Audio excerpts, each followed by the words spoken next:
Alright, so this is going to be another movie review. This one's called The Toy, 1982. I'm giving this 2 out of 5 stars. I just like this movie.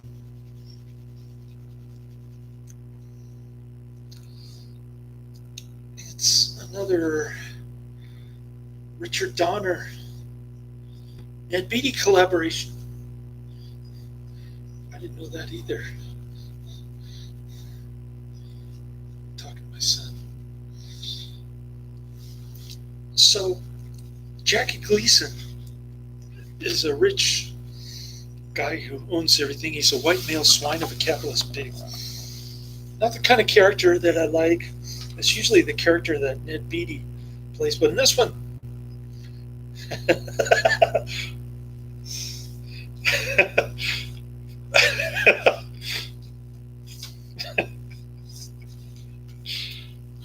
my son's making me laugh with his school doodling. Anyways, getting back to the movie. Jackie Gleason is the white male swine of a capitalist pig. He owns everything in central Louisiana, and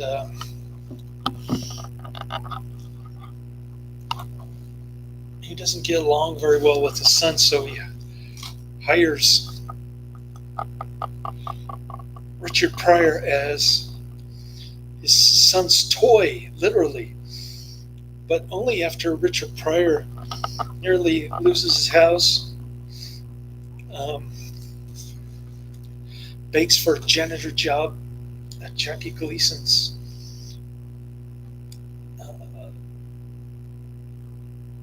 headquarters. I guess they're having some kind of dinner meeting. Hey, there's 3 people on here. Who's the third person? Not you. But anyways, quite literally, Jackie Gleason hires Richard Pryor to be his son's toy. I'm not making this up. It's in a way, it's a movie that couldn't be made nowadays simply because Richard Pryor obviously is black, and you don't treat a black person like a slave ever since the end of the Civil War. Oh, one person left. And essentially that's what Jackie Gleason does. You ever heard of buying a black guy as a toy? That's definitely not PC, but the movie's PC in other ways. Richard Donner managed to slip in some PC nonsense, which ticked me off to no end. So it's kind of a mixture. The brat wanted a toy boy. Yeah. Oh, my son's checking out Adrian's chat comments. Anyways, we're here at the library, and so I have to admit, though, some of the scenes with Richard Pryor are pretty dang funny, with him driving downstairs in Jackie Gleason's son's toy car. That was pretty hilarious. And then there's this scene where the son lights firecrackers under Richard Pryor's feet, and he starts dancing around super fast. You see a lot of that in this movie. Richard Pryor dancing around really fast. And anyway, so Richard Pryor's down on his luck, gets a janitor job for Jackie Gleason. He spills soup and all kinds of stuff all over his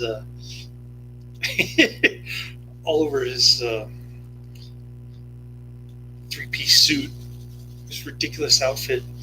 His pants go up to here, literally, Jackie Gleason. And Jackie Gleason's got a blonde bimbo as a girlfriend he picked up at a bar. She's got fake breasts and not very attractive in my opinion, but he's got like a naked painting of her above his desk there. And the kid knows how to flip it so that her bathing suit comes off, and it's rated PG, but it's got that. And it's got a lot of potty mouth stuff. So I guess they didn't have PG-13 back in 1982. And that's why I didn't get a PG-13.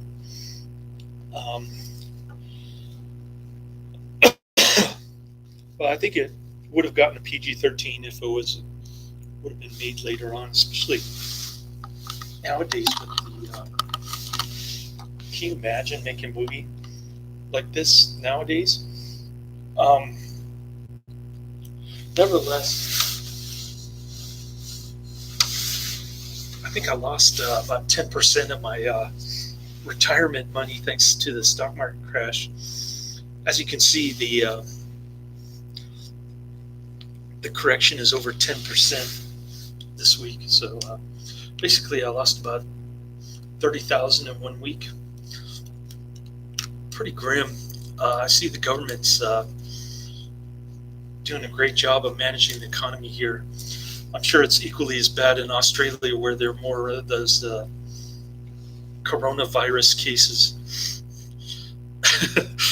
Richard Pryor live. I'll have to see if that's on Netflix. Might spend in America.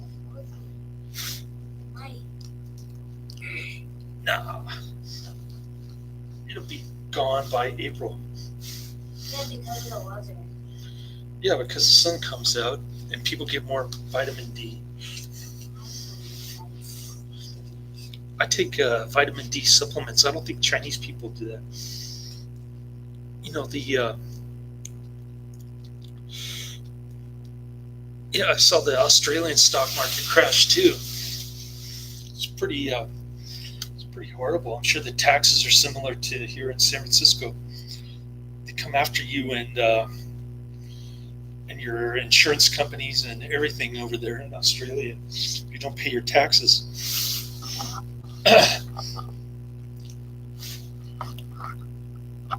Anyways, big cities like San Francisco are becoming communist, just like Bernie Sanders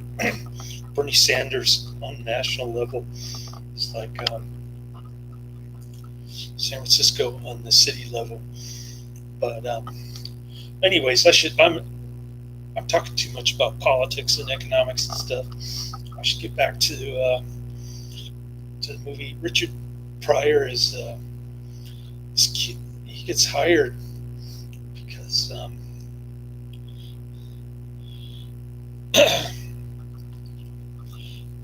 yeah, 35% is pretty high. But I think San Francisco is probably higher than that. I'm guessing. Anyways, they're blood-sucking ghouls feeding off the guts of the people. Basically, what it comes down to. And if you're unlucky enough to get traffic violation like I am, they're going to make you pay even before you go to court. That's how greedy they are. But I'm talking about Marin County now. Nevertheless, let's see what else is going on in this movie. So he gets fired by Jackie Gleason for spilling soup on his ridiculous three-piece suit with his handkerchief and his fake wig.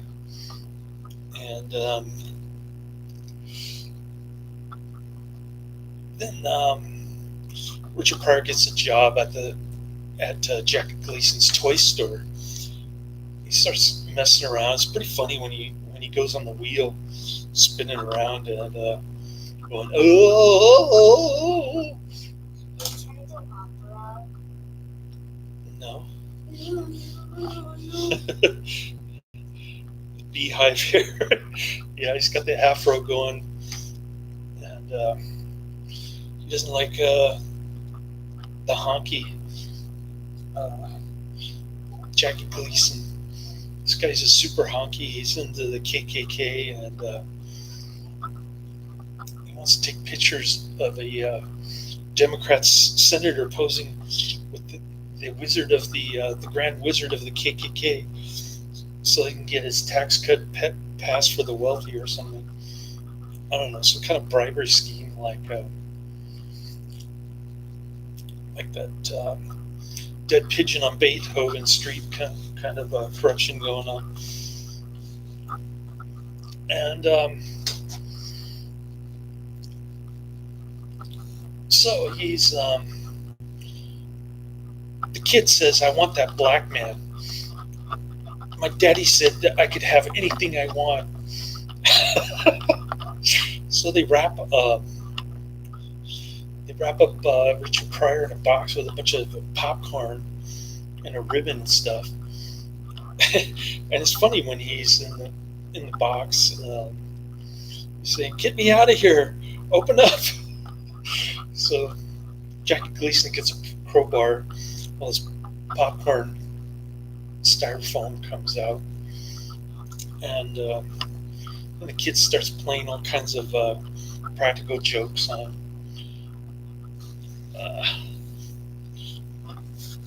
Richard Pryor. He locks him in a room with all this noise. He dumps oatmeal on his head or something, on his perfect afro, and then the maid is like trying to hit on Richard Pryor, but she's trying to hide it from the kid. Richard Pryor wants nothing to do with it. Richard Pryor's wife is like this Southern Poverty Law Center person. She's against the KKK, and she likes to protest, and she's against pollution. Now, the reason why Richard Pryor said that she was pinko, who was opposed to, who was fighting against the polluters there in South Central Louisiana, was because that Richard Donner felt very strongly that Louisiana was a terrible place for corporate pollution. So he refused to go back there for filming during the remainder of his lifetime, Richard Donner. And not only that, but Richard Pryor got pneumonia during filming. He had to take a week off. So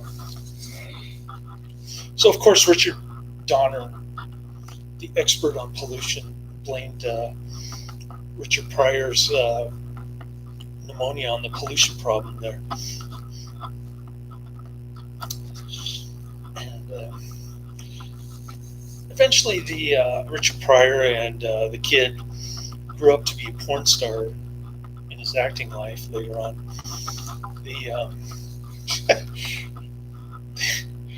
They start to become more friendly towards each other. The kid falls in love with them. They literally take a bath together, which is kind of bizarre.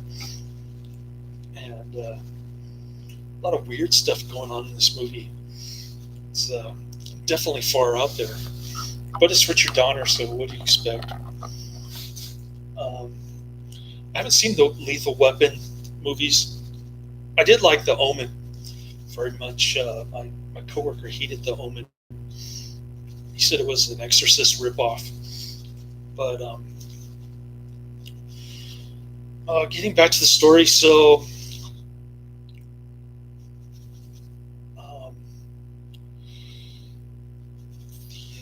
the kid still hates his dad.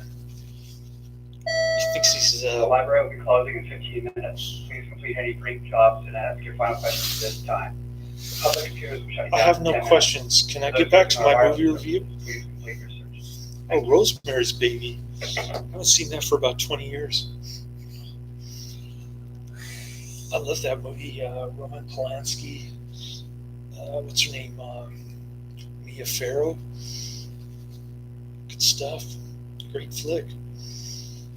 The psychedelic drug scene kind of freaked me out when I saw that. The dreamlike sequence with Mia Farrow and the Black Mass people. Anyways, cool flick.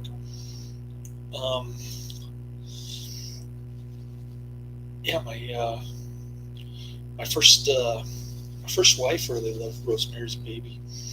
One of her favorite movies. She used to wear the Cannibal Holocaust T-shirt with the poem on the native's throat. She used to wear it to family functions and stuff during Christmas time. She was something else. Anyways,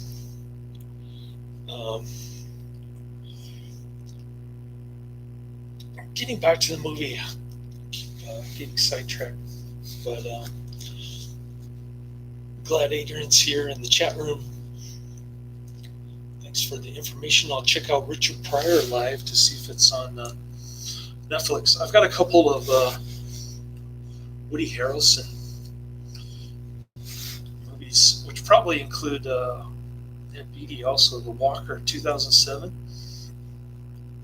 about some gay escort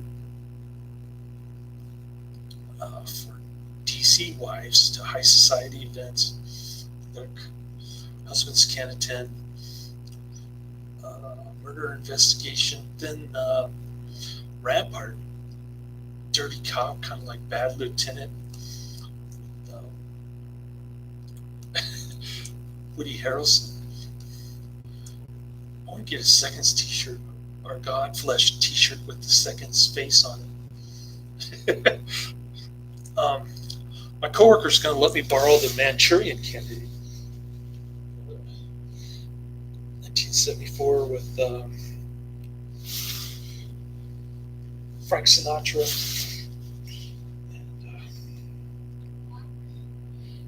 And, see no evil, hear no evil. I have to check those out. So we got Richard Pryor live. I like Richard Pryor in Adios Amigos with Fred the Hammer Williamson. That movie's a hoot, man. Richard Pryor's funny. But people give him a hard time for making this movie, especially considering the kind of submissive role that he played in this one.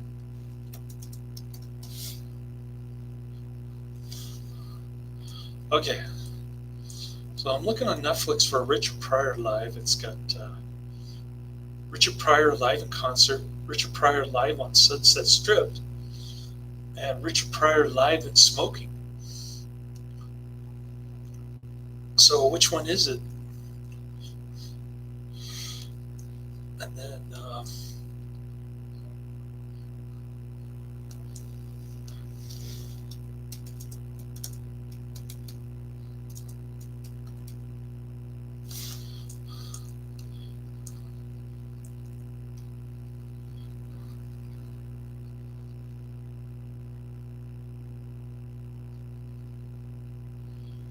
yeah, I see they see no evil, hear no evil. It's with Kevin Spacey. Wow. 1989. The library will be closing in 10 minutes. The public computers will be shutting down in less than 5 minutes. Please check out the hydrogen boring at this time. For those using laptops, please power down your computers. Thank you.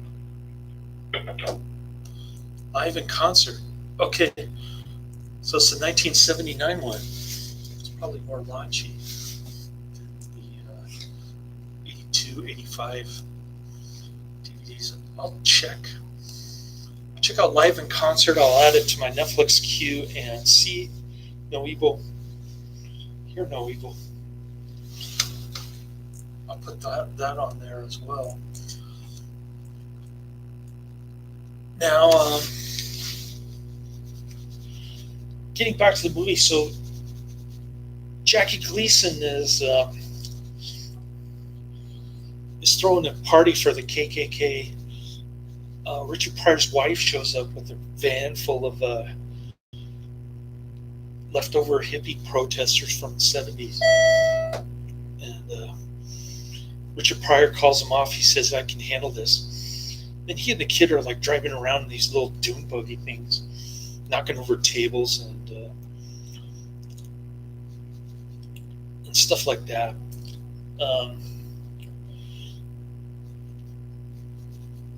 The ending really didn't make sense. I just liked this movie. I couldn't get into it, even though it was funny. I have to admit, I laughed about 5 times in this one. So that's the end of my review. That's about all I have to say about it. I'm going to add those 2 to my Netflix queue, take off a couple of Red Scare movies, add the Richard Pryor movies. So thanks for the tip, Adrian. We got to get out of here in like 9 minutes. Go to Starbucks. So the next one I'm going to watch is the one that I mentioned before.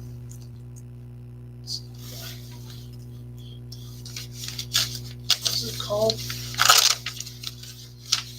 Let's see. Not this one. It's called The Walker, 2007. It's an hour and 48 minutes. I don't think I'll finish it tonight, but tomorrow for sure I should be able to finish it. And then I got the Luci Fucci movie and the British dystopian TV show. I haven't forgotten about that. I'm trying to get to that this weekend. Unfortunately, my son has catechism months. Or maybe he doesn't. I don't remember. But, I think he has 9 a.m. Mass. So I should be able to get through those 4 this weekend. I'm going to shoot for it. I'll go, both Rampart and The Walker are an hour and 48 minutes. So that's the end of my review. Walker 2007 is my next one. It's about a Woody Harrelson gay guy who gets involved in some kind of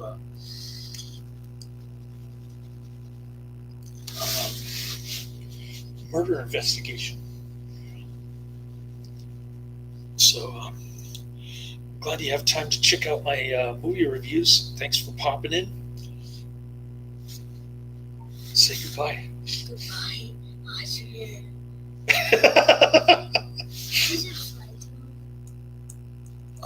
Maybe I did. I don't know if he has any videos though.